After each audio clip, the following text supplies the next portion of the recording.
ধরনের স্বৈরাচারী শাসকের বিরুদ্ধে, পাকিস্তানের বিরুদ্ধে আমরা লড়েছিলাম। তখন আমাদের কিছু ছিল না, এবারও লড়বো।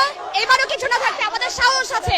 আমাদের ভাইদের জন্য ভালোবাসা, শ্রদ্ধা, মমতা সবকিছু নিয়ে আমরা এখানে রাস্তায়, নিজের জীবনের ঝুঁকি দিয়ে এখানে রাস্তায়। এই পুলিশ মানে লাঠির বাড়িতে আমাদেরকে দমাতে পারবে না। এই জনগণ, 18 কোটি জনগণ দমাতে পারবে না, এটা সম্ভব না। আপনারা সম্মানপ্রদ পদত্যাগ করে। দর্শক, আমরা এই মুহূর্তে রয়েছি রাজধানীর উত্তরা এলাকায়। এখানে কিন্তু ইতিমধ্যেই সকাল 10টা থেকে পূর্ব ঘোষিত যে কোটা আন্দোলনকারীদের যে কর্মসূচি, সেই কর্মসূচি কিন্তু এই বৃষ্টির মধ্যেও শুরু হয়ে গেছে। আমাদের এখানে সবাই যে মানে একসাথে হয়েছে, একসাথে হওয়ার একটাই কারণ সুষ্ঠু বিচার। কিন্তু সুষ্ঠু বিচার কি আসলে সরকার করতেছে? যদি করে থাকে, আবু সাইদের হত্যা মামলা আমরা নিজ চোখে দেখেছি, জনগণের চোখ আছে, জনগণের নিজের চোখে দিয়ে আমরা সবাই ইন্টারনেটে দেখেছি ওকে কিভাবে একটা পুলিশ হত্যা করে।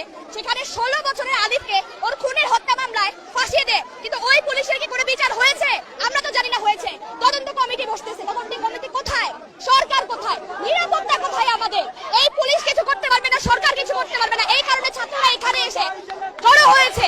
আর আমরা বিচার নিয়ে ছাড়বো, বিচার হবে। এই ধরনের স্বৈরাচারী শাসকের বিরুদ্ধে, পাকিস্তানের বিরুদ্ধে আমরা লড়েছিলাম। তখন আমাদের কিছু ছিল না, এবারও লড়বো।